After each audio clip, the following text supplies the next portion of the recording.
Just want to remind you of everything that's going on over at BangTheBook.com. Danny Vorgs' new set of NFL Power Ratings got posted here this morning, so you can go and check that out over there. Also, a new round of NHL picks and betting tips from Parker Michaels for the October 12th card, a pretty big card. And he's got several plays on it, so you can head on over to BangTheBook.com. Check that out as well. I will have a series preview for the American League Championship Series and then the National League Championship Series when we find out tonight who will be playing against the Los Angeles Dodgers. So that'll be posted over at BangTheBook.com to go along with my other work that I've done here throughout the week.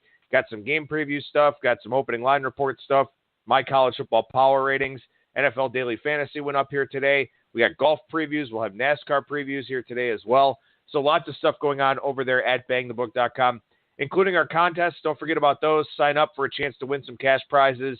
Top monthly win percentage, top ROI, top number of units won, daily streaker, monthly pick of the day.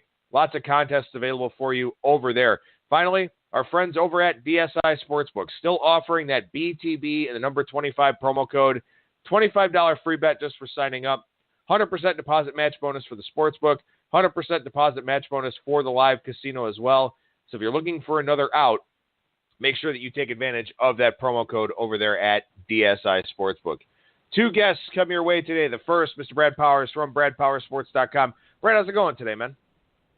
It's going well. Good to hear your voice on this fine Thursday morning, sir. All right, well, I know we got plenty of games to get to here, plenty of things to talk about on the show. I did tell you in the notes that I didn't have any listener questions, but I kind of thought back to one that I had gotten yesterday in the afternoon. Thought I gave it a pretty good answer, but we'll go ahead and get your thoughts as well here. Now that we're this far into the season, do you feel like you're focusing a little bit more on the group of five as opposed to the Power 5 conferences when looking for value? Yeah, absolutely. I did notice that in the last couple of weeks, the lines are just much tighter in the Power 5 as opposed to the group of five. You can, the market's a little bit slower to adjust, so if you think you got a good pulse on a team, many times you can cash multiple tickets multiple weeks. I'm not saying 4 or 5, but maybe you sneak in a couple of weeks of wins there before the market starts to adjust. So it's not like what it was even 5-10 years ago, where you can, have a good beat on a team for several weeks in a row. But no question about it, as we move along towards the season. And what I tend to see is as the NHL starts up, as so much more focus on the baseball playoffs, and the NBA is going to start now a couple weeks earlier this year, I see that the lines remain tight in the Power 5, but with a bunch of different sports going on, I think maybe from the entire world market, they're a little less, maybe I should say there's a little bit of oversight when it comes to the group of five. So I think that's, if you're going to pinpoint an area to take advantage of the last half of the college football season, I'd focus on those five conferences. Yeah, I think that makes a lot of sense. And, I think overall there's just more value with the group of five teams throughout the season. But maybe it is something you see a little bit more here at this time of the year. And, of course, too, keep in mind that, we look at letdown spots, look-ahead spots, all that type of stuff in the Power 5. Those are things that happen in the group of five conferences as well. Some of these teams just play big games, close geographic rivals, and then, they're just going to be prone to have letdowns or look-aheads just like the Power 5 conferences are. And those things, are maybe a little bit more overlooked, a little bit less accounted for in the group of five. No question. You said close rivals, maybe a flat spot or a look ahead. No better example than last night. Troy coming off a big outright upset over LSU. And now they had a little bit of an extra, time after that one, but they're playing a very close rival in South Alabama. South Alabama so far had a disappointing season, but that's one of their biggest rivals of the year. They're on the road. They're catching more than 17 points.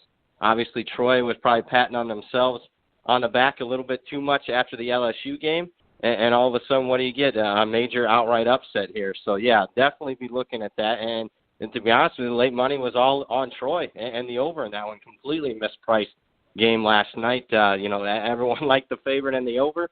And it was easy winners for the underdog and the under. Yeah, and that was one, too, that even came all the way down to 14.5 and then wound up closing 18 or 18.5. There's actually a 19 out there at Bookmaker as well. So very interesting line movement there in that game, and we'll see what happens with another game here tonight in Texas State and Louisiana Lafayette. And I don't want to go too deep in detail with this one, but since you talked about last night's game, we'll touch on it real briefly because it is a standalone Thursday night game. I mean, yeah, there's an NFL game tonight between Philadelphia and Carolina, but when you get these standalone college football games, doesn't matter how informed the public is about them, they're going to play them. And tonight's game is going to be another example of that, and I'll be very curious to see, if we do get some heavy late movement here on either one of these sides. Yeah, and one of the different sites that you can go to. I mean, if you're looking at handle, I mean, there is about a $500,000 handle on the game, the Sunbelt Wednesday night game. So you're exactly right. If the narrative is wrong, you can take advantage of it because the public, if there's an isolated game, they're going to be wanting to bet it, and they might not have never seen each team and can't even name a single player on either team. But sometimes you can take advantage of that value. As far as this game goes, Louisiana Lafayette made the change at defensive coordinator prior to the last game. Looked much improved. Keep in mind they were the worst defense in the country but prior to the Idaho game as far as points per game allowed. Now they've been a lot more efficient in the red zone on offense. 22 touchdowns on 24 trips. Meanwhile, Texas State inefficient in the red zone on offense. 6 touchdowns on 18 trips. They've owned the series as far as Louisiana Lafayette goes. They're 4-0. Both straight up and against the spread. They've easily covered them, but, man, laying doubles with that Louisiana Lafayette defense, I need to see a bigger sample size of their defense to say that maybe the Idaho game was just an outlier. I can't be laying doubles with a defense allowing 47 points per game, so I'm slightly leaning on the road underdog here plus the 14. Yeah, and of course, for those listening, I mean, look, if it's a game and you want action, if you're going to be sitting at home and having a little bit of a thirsty Thursday with yourself, go ahead and throw a little bit on this game, but don't go overboard. I mean, this is a game that, I wrote up a preview for BangTheBook.com largely because it was a standalone game and because I felt obligated to do so. Not really a game that I have a ton of interest in. And, Texas State has been one of the worst FBS teams from a power rating standpoint over the last 3 years. So, you are talking about a commodity that, has been not very sought after out there. And now you're looking at them getting 2 touchdowns in a standalone game. And, you just you want to action on it, but it may not be the smartest investment here the weekend. Let's see if we can find some smarter investments out there. We're going to go way down the board here in terms of rotation number for our segment with Brad. We'll kind of move back up the board a little bit for our segment with Rolf later on in the show. Well, let's start with a game in one of those group of 5 conferences here. Game 201-202. UTSA takes on North Texas. North Texas down to a 2.5-point dog here. Number opened 4.5. So we pushed through some very key numbers on the Mean Green side. Yeah, and I think it's a correct line movement, no doubt about it. Didn't understand the early number with UTSA being, favored by more than a pivot. Look, the market loved UTSA prior to last week. They bet them up to about a 12-point favorite at home against Southern Miss, and they lost the game, deserved to lose the game. They were trying to hit a 2-point conversion at the end of time, maybe force overtime, but, as a double-digit home favorite against Southern Miss last week, couldn't get the job done. I mentioned Southern Miss because North Texas comes in off a bye, but the last team they had faced was Southern Miss, and they're on the road. It's an 8-point underdog, and they pretty much handle Southern Miss easily, 43-28. So you got a team that easily handled one team on the road and a team that lost, outright at home. And these are this is the last games that these two have played. So, and plus, I like the, half point to a point of value with North Texas coming off a bye. You look at the Mean Green offense, they're looking good with Seth Luttrell in his second season. They got a decent quarterback in Mason Fine. They got a solid running back in Jeffrey Wilson. Both lead Conference USA in passing and rushing. Home team won and covered each of the last 3. I think you got a live dog here. The fact that it's pushed through 3, in my opinion, go ahead and bet the money line on North Texas. North Texas is probably one of my favorite plays of the week. Yeah, that was the question I was going to ask you is, for the listeners that are looking at this game now, and I'm sure they didn't look at it early on in the week because it's not one that really jumps off the page, but when you're considering 2 points of lost line value and you're considering it through key numbers of 3 and 4, this is a spot to just go ahead and take the money line if you like North Texas. Absolutely. Look, the chances of it, now I'll say that, and knowing my luck, the chances of it falling on 1 or 2 aren't very good. But, yeah, and plus, if you've been following along, I have certain different, I have 3 different newsletters this year, and one is just like a Steam Money Report. And I got to be honest with you, Steam Money Report if you've been following along with it, it's been doing quite well so far this season. So if you're looking at that and saying, hey, man, somebody out there knows something a little bit more than me, pushing right through a couple of key numbers, it hasn't really mattered. I know, look, points matter, but what I'm telling you is some of the bigger line moves of the week, at the end of the week, it hasn't really, the point spread really hasn't come into play. That steam money has really been more right than wrong so far this season. And I don't know if it means anything necessarily, but you look at this game last year for North Texas, they lost this game 31-17 on the road, but outgained UTSA 409-318. The problem is they were -4 in turnover margin. So, maybe we get a little bit of regression to the mean here in this game for North Texas. I love what Seth Luttrell's doing, like you said. They brought in an original Notre Dame recruit, Jalen Guyton, to be wide receiver. He's the top wide receiver for this team. 18.5 yards per catch, 5 of the 12 passing touchdowns. So, they're getting some players down there in Denton, and I think it is a spot where, we could see some people start to take notice of this North Texas team. Slide down the board a little bit here. Let's go into the Power 5 conferences. Let's talk South Carolina and Tennessee. Now, South Carolina is, a team that I follow closely. My wife originally from South Carolina, as I mentioned here before on the show. And I've watched several of their games this year. I think their offensive play calling is atrocious. This offense without Deebo Samuel has some significant problems. I like the players on defense. I like their defensive effort level. I like their fundamentals on defense. You face this Tennessee team, though, and this Tennessee program is in shambles. Butch Jones is going to be fired, could very well be fired on Monday if they lose this game. I've heard some different reports about Quentin Dormady possibly leaving the program. He's lost his job. This thing's a very bad situation in Tennessee, but we're seeing Tennessee money come into the market a little bit here. Some shops up to 3.5, most of them 3 with extra juice. Yeah, a game I won't partake too much in unless the money continues to come in on Tennessee and I can get a 3.5. The problem, I think South Carolina is the fakest 4-2 team in the Power 5. I've watched their games too, and give them credit, they find a way to win games. But, going back to the opener, they were outgained by 200 yards against NC State. That win looks tremendous now with NC State winning every game since then. But it was a game they probably shouldn't have won there, even though they covered by a couple of touchdowns. The fact that they got outgained on the road against Missouri speaks volumes how bad Missouri's been since then. I know they easily won that game. And even look at last week's game against Arkansas, 48-22. Wow, that's an impressive win over Arkansas. They're +4 turnovers and had 3 defensive touchdowns. You're exactly right. I like the effort on defense. They're finding a way to win games. I'll give them that. But, man, you deep dive into box scores, South Carolina is a team, forget 4-2, probably should be 1-5, 2-4. They even had to, rally from a double-digit deficit to beat Louisiana Tech at home in the final seconds by a single point. So it's a team that very easily could be, just as bad as Tennessee. Tennessee comes in off a bye.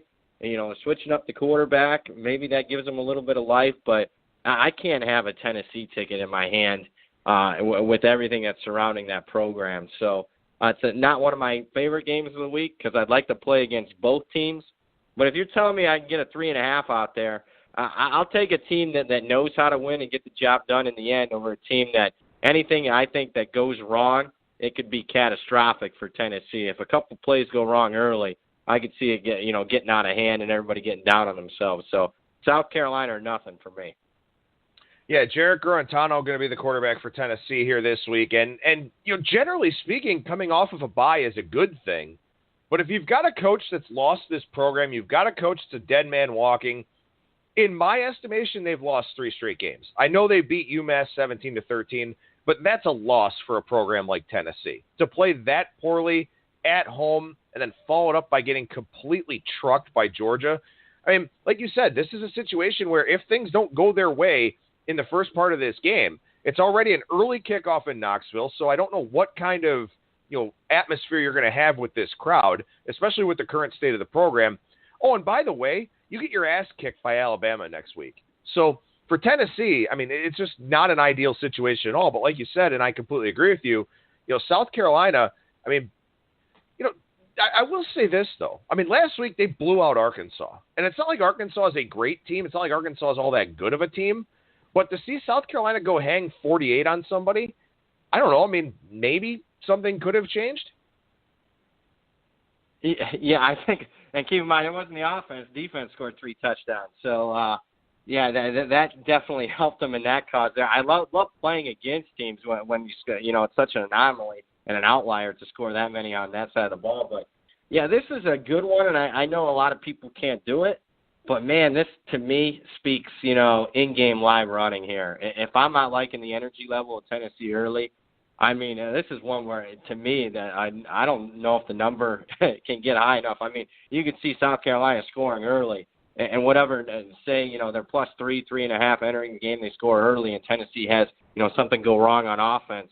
I mean, I wouldn't care at that point if South Carolina was, minus 3, the game was pick 'em. I think, the best play for you is to get kind of a feel early on in the game, and you're exactly right about the crowd. First off, it won't even be near a sellout. There'll be a lot of empty seats there with it being an early start. But if the crowd turns against you, then, hey, that's a free 3 or 4 points of line value if you don't have any home field advantage. All right, let's keep in the Power 5 conferences here. Let's go down to game 209, 210, Michigan State and Minnesota. Michigan State up to a 4-point favorite. This number opened 3. You have to think a lot of people are going to be looking at the letdown factor for Michigan State coming off of that huge win at the Big House last week. That was a very interesting game, lots of weather considerations. Maybe those helped Michigan State, maybe those helped Michigan State, maybe they didn't. But the fact remains, they're on the road here again this week, taking on PJ Fleck's Golden Gophers. There's a lot going on here with this game. Yeah, I mean, number one, you want to know, hey, how does Michigan State handle, beating Michigan? Because they've done that quite a bit here in the last decade. And they've actually performed well after, pulling an outright upset over a ranked Michigan team. The following week, they've been favored in all 5 of those games, and they've won and covered all 5 of those games. So they've actually have not had give kudos to Mark D'Antonio. They haven't had a letdown after outright upsetting Michigan. Now, the difference this year is this is a very young team. A lot of those Kirk Cousins and Connor Cook-led teams were upperclassmen driven. This Michigan State team isn't. It's one of the youngest teams D'Antonio's ever had. And, buy sign for the, Michigan State probably moving forward in the next couple of years, they're probably going to get back close to where they were for so many years there prior to last season's collapse. I was against Michigan State last week. Obviously came away super impressed, but they were plus 5 turnovers. I get it. Both teams were playing in the rain. Michigan didn't take care of the football. Michigan State did, but, plus 5 turnovers is a pretty big outlier. And the fact that they could not, advance the margin any further than 4 points when you're plus 5, that says a little bit about their lack of explosiveness on offense. Flip side, I haven't had a good read on Minnesota this year. Was on them against Maryland because they were coming off a bye, and Maryland was down to a third-string quarterback.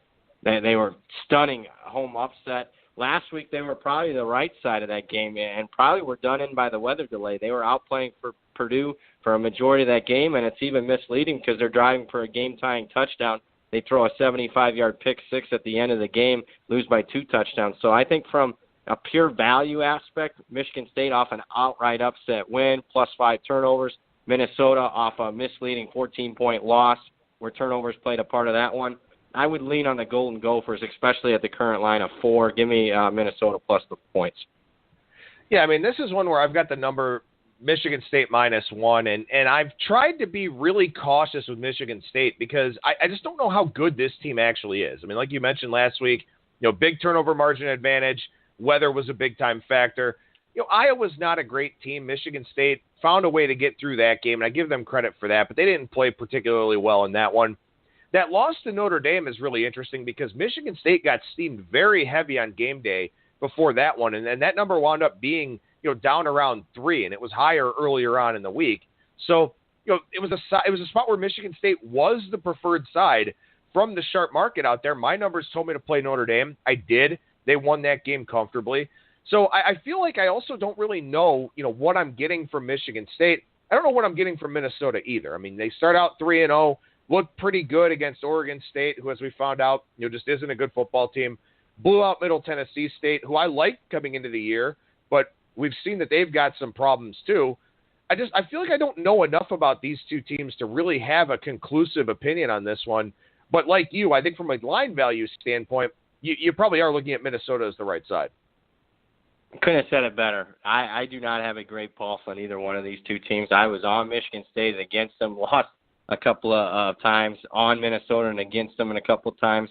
As far as having a pulse on them, on a scale of 1 to 10, it's probably a 2 or 3 on both of these teams. So to me, the line would have to be significantly off for me to make a bet on two teams that I don't have a pulse on. My number is Michigan State 3. So a 1-point difference, to me it's a slight lean. I personally, though, to be honest with you, Adam, will not be betting this game unless the number continued to rise. And that's one where I'm going to try to feel them out and see. If Michigan State goes in there and dominates, then maybe you look at the Notre Dame game. Look, they were -3 turnovers in that game, outgained Notre Dame by 150 yards. That might be the outlier, the one loss. So that's what I'm kind of looking for. If they're buttoned up, take care of business, win and cover over Minnesota off the road after such a big performance against Michigan, then the buy sign for me on Michigan State would be on. Where do you think this number goes? I mean, right now it's sitting at Bovada at 4.5, so Michigan State is the preferred public side in this one. The Greeks showing -15 on the dog at +4. Same thing with BetOnline. I'm really curious to see if this number moves around at all, if it does go up, because we have seen some sharp steam on Michigan State here over the last few weeks. I'm just kind of curious to get your thoughts and your feel for the market here. Man, it's tough because I don't have a great feel on either one of these teams, but I think 4 is a pretty solid number. The public looks like they like Michigan State. Looks like 75-80% of the public tickets are on it. And you're right that the pros have preferred Michigan State in a couple of instances. I don't think it comes back down to 3, but then again, I don't see it getting too much higher than the current number of 4. I get it, 5 is a dead number. Man, I just don't see it getting to 6, so I think we got a pretty good number right here. Don't expect too much line movement. All right, one more game to look at here in terms of an in-depth game breakdown. That's going to be game 215, 216 between New Mexico and Fresno State. This number's kind of all over the place out in the market, anywhere from 1.5 to 2.5. With the Bulldogs as a home favorite, Bulldogs favored for the 3rd straight week. And again, like I've talked about here, the last time they had been favored before this stretch was the regular season finale in 2014. So, this is a situation here where Fresno State playing with expectations again this week, but it looks like the market coming in on the Lobos. I think, in my opinion, the Lobos, it struggled, lost the game to New Mexico State, and that looked bad at home against their rival. The reality is New Mexico State's pretty good this year. So the fact that was a nip-and-tuck rivalry game, I don't think that's such a negative as what it was perceived early in the season. Then I thought the buy sign finally came on for them. Tulsa's really bad, but for them to go on the road, the market was all over. New Mexico is probably more of an anti-Tulsa play now that we found out here in recent weeks. But, man, the way they celebrated that win and the way Bob Davie, talked about after the game, he was going through a lot, player investigations for mistreatment. That looked like a buy sign because then the very next week they're a home underdog to Air Force. And what do you know? I mean, they beat Air Force like they always do under Bob. They easily win and cover, and the offense seemed to be running here. Now they're off a bye, so I thought it came at a good time where they can reset themselves a little bit. They've had quarterback issues. They finally got Lamar Jordan back in the last game. Meanwhile, I mean, here's the thing with Fresno State. They've been a good covering machine this year, depending on what line you got last week in the San Jose State game. I got it graded as a push at 17, but prior to that, they had covered 4 straight games. But it's so disparate. I mean, okay, they played Incarnate Word, Nevada, San Jose State, who are the 2 worst Mountain West teams in that conference. And they've also played a pair of top 5 teams, Alabama and Washington, that I didn't think were very motivated. And kudos to Fresno for getting some covers there, but it wasn't like overwhelming covers. So I don't have a good feel. They are obviously much improved. I like the hire of Jeff Tedford. But here's the question I have. When's the last time Jeff Tedford prepped for the option?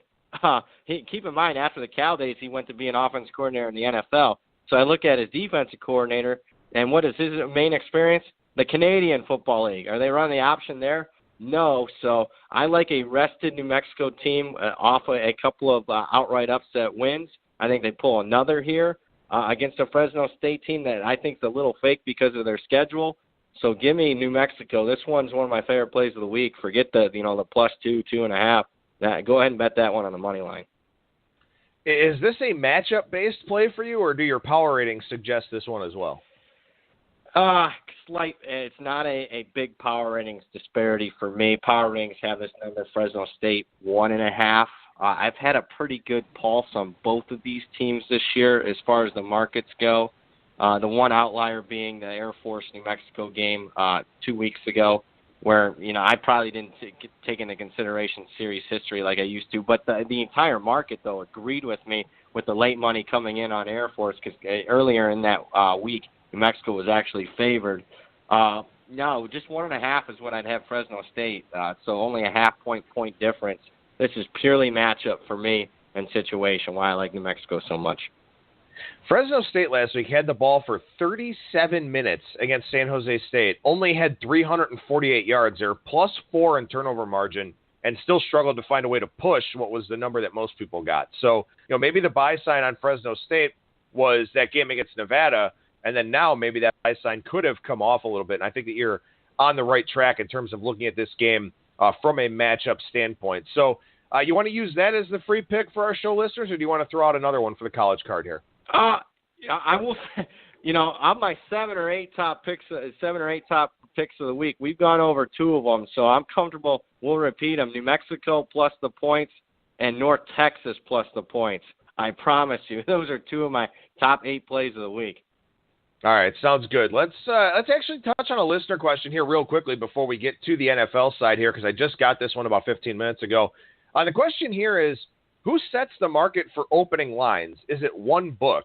And, I think kind of the consensus opinion out there right now is that bookmaker in the Chris family of books would be the one that kind of sets the market, correct? Oh, absolutely. They're the ones that do it. Now, look. Good kudos. BetOnline comes out with some soft numbers. You can bet nickels on them, not your big money. And then win here in Las Vegas, you can bet some dimes on their numbers. I stand in line with, the guy that you got coming on next, and Ralph Michaels and Cal Sports, and then also Sports Sheet, another guest that you have. We stand in line there and bet the openers here in Vegas at 3 o'clock. Pacific on Sundays, and they allow you to bet. But the market that'll affect the line more than anything is whenever the Chris family and the bookmaker and all those people open up the lines, because they don't have the limits when it comes to the offshore places. They're not limiting to nickels and dime type of bets. So whatever they open up, the market adjusts to them for the most part. And then a follow-up question here with regards to the market is, and this is from @DownOnTheDog on Twitter, when do you see the most line movement? And this is kind of a loaded question because, you see line movement when syndicates release, and you have an idea of when those happen. Right Angle generally comes out, on Tuesdays, I believe it is. Sometimes they'll show up on Mondays, but it's mostly on Tuesdays and Wednesdays. You'll have a lot of game day movement nowadays with some of the big betting operations that are out there, but Brad, in your mind, when do you think you see the most line movement? Oh, man, that's a great question. It depends. It's almost sometimes game specific. I would say you couldn't have said it better. It depends. Tuesdays and Wednesdays are some big line movement. Right Angle definitely moves totals more than any other syndicate out there in the market. And we've seen significant game day line moves, particularly this year. Teams coming in on game day big time. And maybe there's a couple of big money syndicates that have come in. A lot of times, I used to see the sharper line moves happen on Friday. That would be a lot when a lot of services started releasing their picks on Friday night, and that would be a great time. You'd better bet when you start to see some line movement, particularly dog action would happen on Friday, and then you'd see more favorite action on game day. Just look, if I had the exact answer and when exactly the lines start to move, I'd be a better bettor and a better handicapper. It all depends, like you said, on specific not only games but syndicates.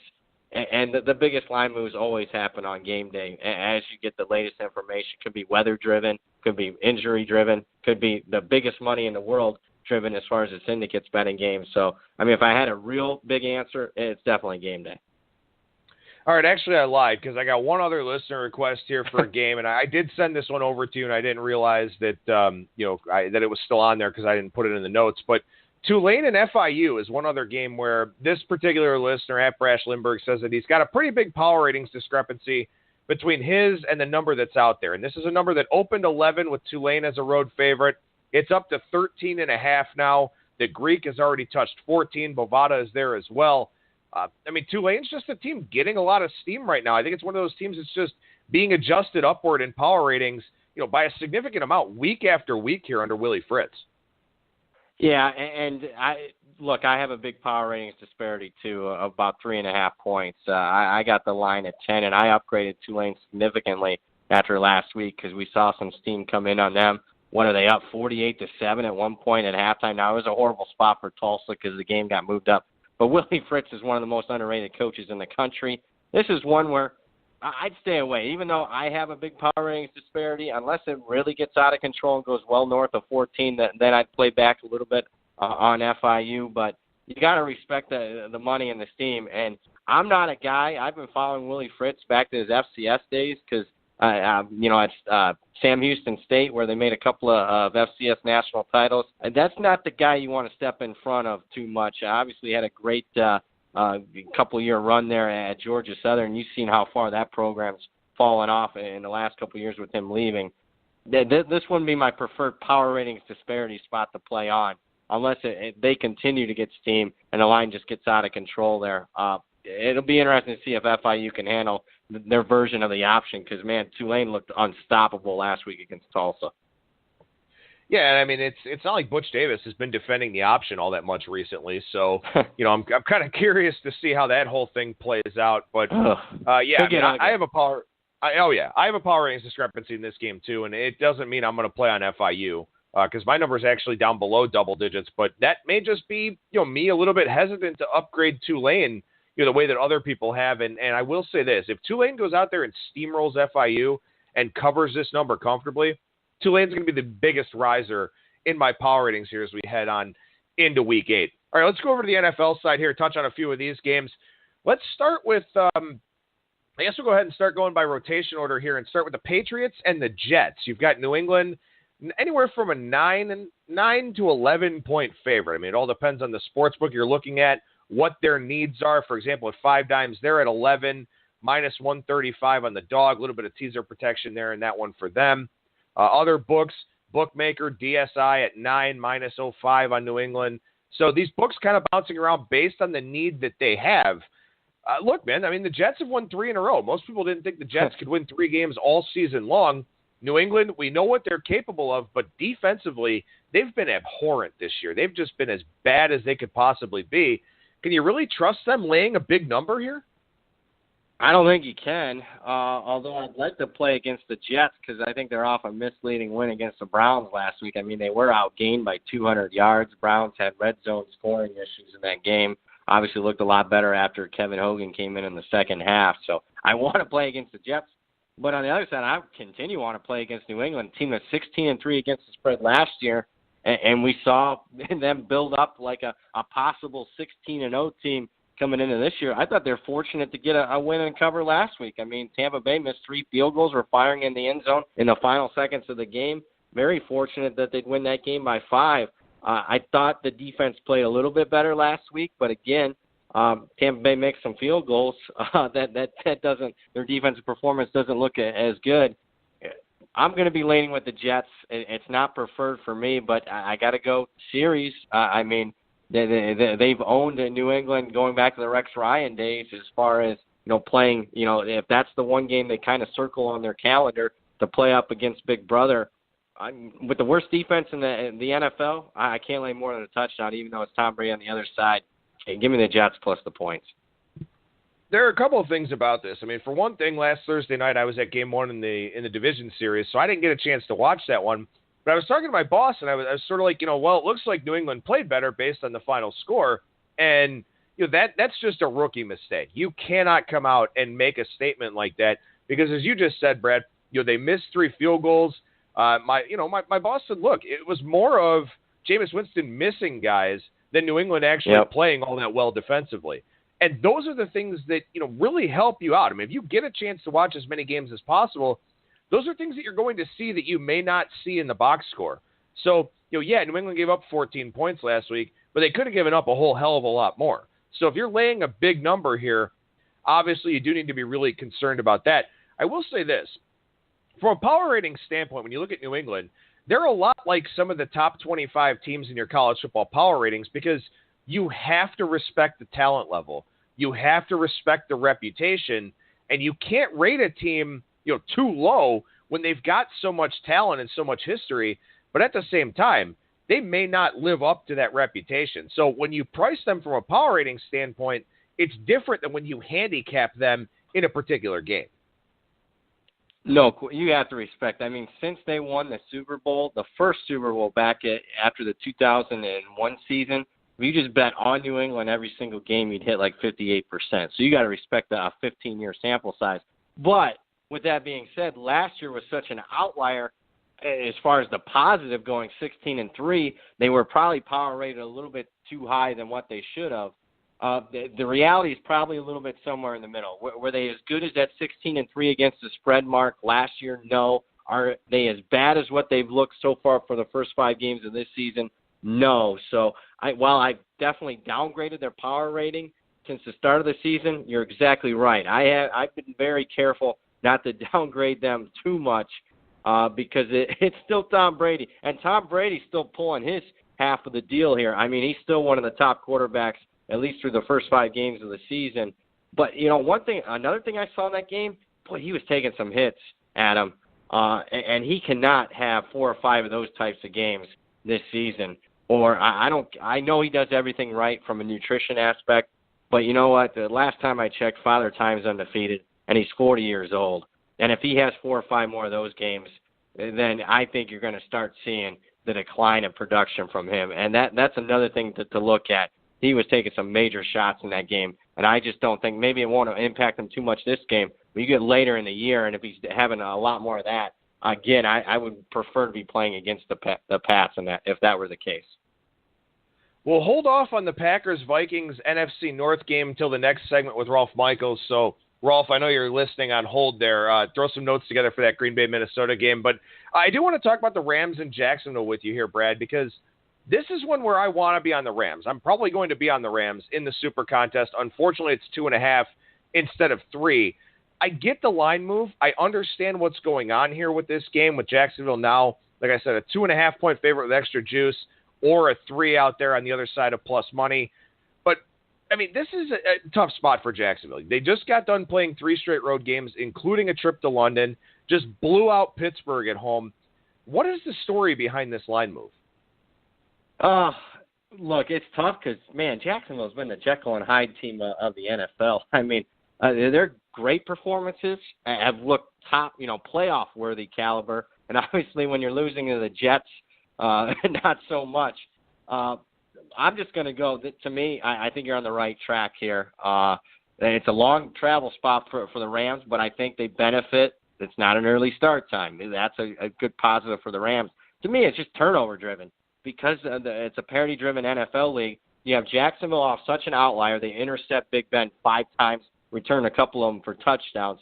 On the flip side, the Rams had 5 turnovers last week. Moved the football against Seattle, just, turned it over 5 times. So when I get a big disparity like that, and I think the travel's not as bad as what it's been, I'm going to be on the Rams. It's a shame it's not 3. The market is so much sharper than what it was 10 years ago. 10 years ago, this line's 3.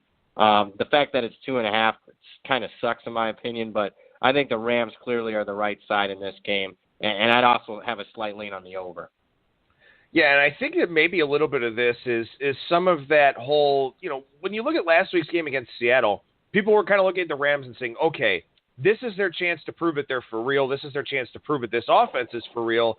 Because, yeah, Seattle has problems protecting Russell Wilson, but that's still a very, very talented defense back there. And then the Rams lose, and they score 10 points, and people kind of go, okay, well, this is the team that we sort of expected them to be. The Rams aren't there yet. But if you dig deeper into the box score and look at how that game actually played out, like you said, I mean, they moved the ball. They outgained Seattle. They just turned the ball over at inopportune times. And I feel like that's one of those spots where they lost the game, but they were the better team. And when you're a team trying to learn how to win in the NFL, people talk about moral victories and how they're bullshit. I don't think it is one for the Rams in this spot. I think that's a game they can take a lot out of and take it out on the road with them here this week. Absolutely. But the only pause of concern that I have is, Jacksonville, they take the ball out of Blake Bortles' hands. That's been a really good positive. I mean, he didn't throw a single pass in the second half, and they got a legit stud at running back in Fournette. So I'm hoping that the Rams do exactly what you say, take positives from that loss last week. And if they do that, I think they'll be fine. They can't be thinking down on themselves. It's still arguably one of the most improved teams in the NFL this year. This is a good growing up stage. Are they good enough to take the next level? Because if they are, then you go in on the road in a game that's completely winnable. If they can pull a win here on the road, that would say that they've really taken the next step as far as the franchise goes. But they cannot let the Seattle game and the disappointment of them losing that one late, let it affect them and beat them 2 straight weeks in a row. I honestly thought pick was a better number. I mean, like I said, I get the steam. I understand why the professionals came in early in the week on Jacksonville, but I thought pick was a more accurate number for this game. Yeah, I would, pure power ratings, it's close. I think I have Jacksonville maybe -1. So, yeah, we'll see. I mean, with it getting juiced out a little bit here locally, I'm going to, stand pat a little bit and see if I can get a rogue 3 and obviously jump in on that one. I like it at +2.5, but I'll see if the Steam Chasers can get me a 3 at a square book or maybe even a sharper book. It might even go to 3 here with the money coming on the Jags. Rams are the play for me, but I think if you're wanting to bet it, wait. It's only Thursday. Wait a day or two and see if the money continues to pour in on Jacksonville. Brad Powers from BradPowersSports.com. What's going on over at the website right now, man? Yeah, right now, BradPowersSports.com. I talk about it each and every week. It is my weekly newsletter. You can get it for, if you just want 1 week, you can get it for $15. If you like what you see and want the entire season, $79 is your price. It's got a write-up on every single college football game, every single NFL game, top plays of the week. We recap the prior weeks, whether it be misleading finals, bad beats, ATS notables. We have records, power ratings, trends of the week, Peter projected lines for every single game. You name it, we got it, and also schedule logs in there. It's an information jam-packed each and every week, $79 all the way through the Super Bowl, NFL and college, including top plays of the week. Go to BradPowersSports.com. And you can follow Brad on Twitter at BradPowers and the number 7. Brad, as always, a treat, man. Thank you so much for joining me, and I'll talk to you again next week, bud. Sounds good. Take care.